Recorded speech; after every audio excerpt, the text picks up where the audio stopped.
America's Got Talent. He advanced from auditions all the way to the live quarterfinals at the Dolby Theater, where he performed his version of Royals and received a X from Simon Cowell. Yeah, but he was ultimately eliminated the following night. Sad. Yes. Well, but as you were saying, they were just like the kids lit up and stuff to see him. Everybody smiled. People didn't run away screaming. Well, there were a few people in the audience that had looks of hesitation, but once he began to sing, like everybody just jaws dropped and so on. And I think ultimately he didn't. I don't know. Do you feel like he was ultimately eliminated because there's not? I mean, not everybody likes Klowns, so. He performs almost every night, and he's awesome. He sells out theaters as he goes.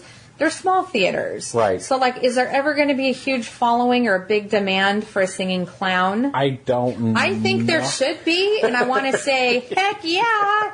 But in all reality, America's Got Talent, general public, clowns. Here's the thing. My coworkers mocked me for going to see him. Okay, they gave me a hard time about it. As soon as he showed up on America's Got Talent, they were like, "Oh my gosh, I know." Oh, he can sing. Exactly, but they were like, "Oh, that's what you went to see." Oh, well, no wonder, he's great. But here's my thought, and I hate to criticize. I don't think that was the best version of Royals that he's done. I think he tweaked it a little bit. He switched it up a little bit. And I don't think he should have. I think he should have stuck with the one that he normally does. A little the arrangement was a little bit off. But his stage performance of Royals is so awesome that he does it in the small theaters. Yeah. And so going on to what you were saying. Because he relies on just his voice. Yeah, that's it. And I totally get it. I was going to say, if you're too lazy to go check out our show notes, and there's so many of them that maybe you don't want to do that. If you don't do anything else, just pull up YouTube in another tab right now. Keep listening to us. And go to YouTube and just type in Puddles Royals. Yeah. And you'll get the Postmodern Jukebox version of Puddles singing Royals. And I think it's his best. One of his best performances. I think it's his best. Okay. Yeah. Well, and going back to what you said, I maybe there is a limited audience. Maybe there's a built-in thing where he wouldn't have been able to. I don't know.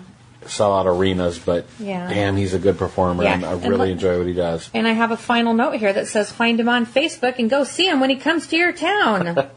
Just do it. Do it. All right.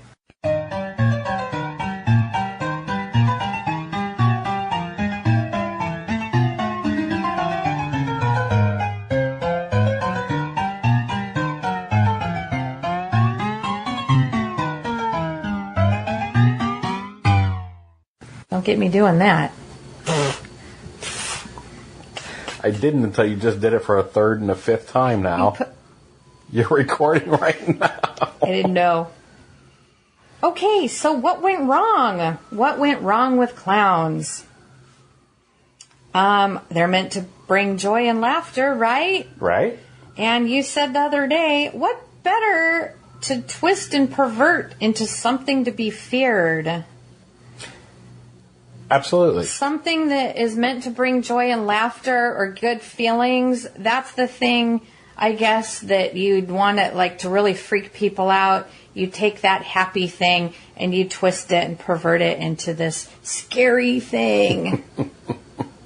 Which will, I know I can hear some people's thoughts already. They're saying, no, they're just scary anyway.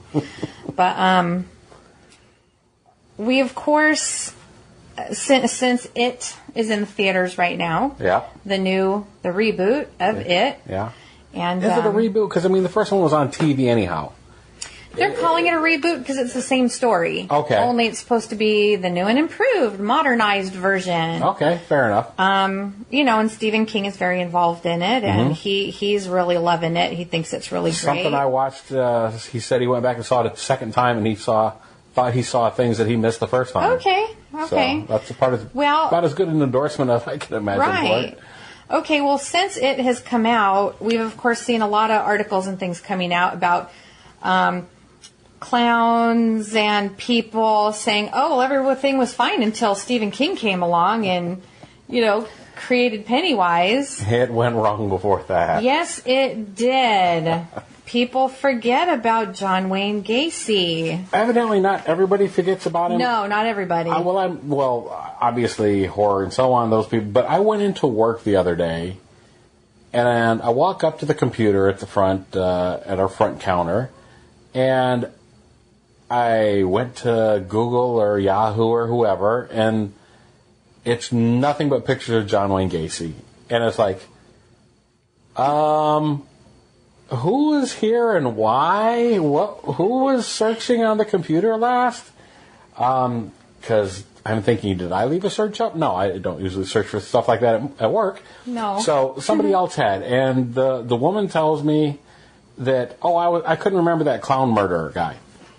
Okay. So I couldn't remember his name. So for whatever reason it was on there. I don't know why. I didn't ask what the rest of it was. But maybe, I think you have to be... Do you have to be our age or our age and older to remember when that all happened? I don't know. Maybe so. But so who is John Wayne Gacy? Tell us. He's a sociopath serial killer. I don't know. I should avoid labels because I don't know exactly. I do know that I have a link to the Sociopath series. Okay. That features... He definitely fits into the sociopath. He definitely does because he was charismatic enough and so on. But here's the thing. He dressed up like a clown and he killed people. Except that's not what happened. No. That isn't what happened. And it's an interesting thing to me that the news seized on that. Even in this series, if you watch it, in the link, they keep showing pictures of him dressed up as... Pogo the Clown. It's even subtitled Pogo the Killer Clown, right? Which is a character that he made. But the fact is, when he was out hunting victims, when he was out looking for people, he was pretending to be a cop. He wasn't a clown. He didn't dress up like a clown and go. Right. Well, tell us about his victim. Who were his main victims? His victims were not his main victims. His only victims. His victims were middle-aged, young men. Not middle-aged. No, they were teen. Teenage boys and so on that he would take back to his home. Yeah. And so if you're wanting to lure young men into your home, you're not going to dress like a clown. No. You're just going to look like a freak. Yeah. So being a clown, that wasn't even his. That wasn't his shtick or whatever. No, that wasn't his main. That wasn't his main character. That wasn't his modus operandi. That was not how. So why was he dressing? What point did he dress like a clown? Well, since he was a businessman or whatever, he was connected with the lodge, and he would go to the hospital and stuff. He taught himself how to do... But with other guys, too, though, There right? were other people, too. Yeah, he wasn't the only one. Yeah, his lodge members, they would... Maybe they wouldn't all dress like clowns, but there was more... So there was more. There was a group. There was a wasn't group of just them. him. And he, like I said, he taught himself to makeup and so on, his own clown makeup. One of the interesting things was you're doing it wrong. He's doing it wrong. He's doing it wrong. So it really did start with Gacy. Maybe. Because the thing that is incorrect in his clown makeup is the fact that he has sharp edges. He has points in it. And that's one of the things that stands out. If you look at his images, the sharp features are actually make them more sinister. Yes.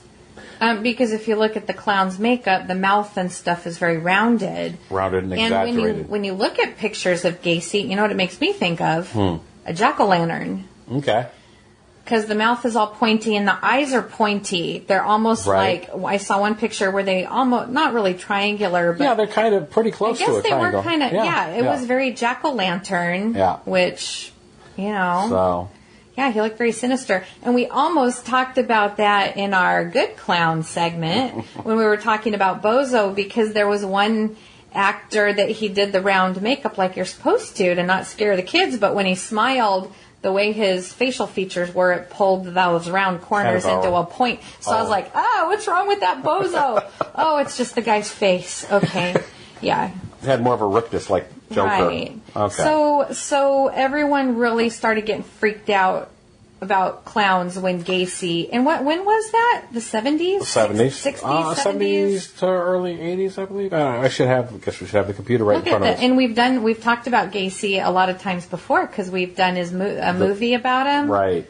And with The Last Victim and stuff, we talked about that because that was somebody that he had interviewed and stuff. Right. Well, the Sociopath Series is a good about a 45-minute documentary to watch. And that'll be in the show notes. That's in the show notes, exactly. Yeah. Okay, so in interest of not getting sick, because we could probably talk about Gacy for a really long time. Probably. But so it wasn't. Maybe the younger generation remembers think of Pennywise as being their first scary clown. Here's the other thing, though, that was very funny because somebody else had posted it on either the Vicis Interimo page or the group, and it was the punching bag, the punching bozo.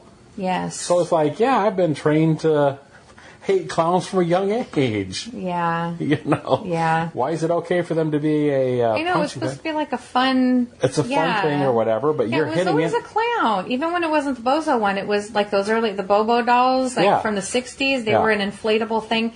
They looked like a clown. Well, it takes slapstick to the extreme. I guess. Yeah, it was supposed to be... It's a fun... Yeah, it's like a fun thing. wobble. And you don't get hurt when you're... Even though... Now we're back to talking about we're Buster going Keaton. Exactly. Yeah. Yeah. It's all connected. Yeah, exactly. Okay, so we can't blame Stephen King and Pennywise for spoiling the whole clown thing because Gacy did it first. That's who we're blaming it on anyhow. Yes. Yeah. And one other thing about the Pennywise, and that is the whole point of it, he wouldn't choose something that was automatically scary. The clown persona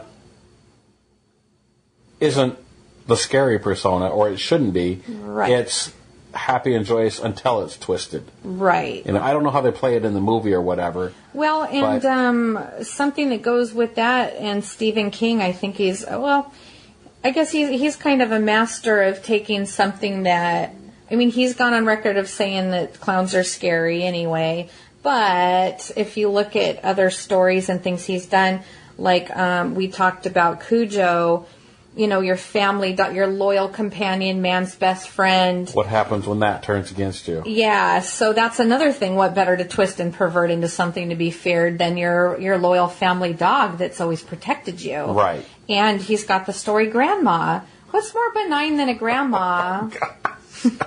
That was so upsetting to me. I've talked about it on the podcast before. That's how I first got into Stephen King as an author. Was because I believe Harlan Ellison did a new Twilight Zone in 85 or 86. And that was it was so upsetting to me. And I was a teenager at this point. It worked. An older teen at this. Right. And it was still unsettling to me. And my buddy's like, oh, well, if you liked the Twilight Zone episode, why don't you read the story?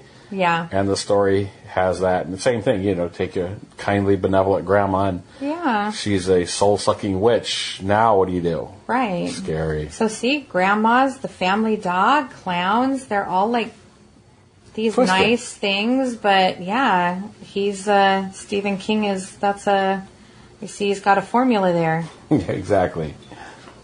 But anyway, we'll move on. Okay.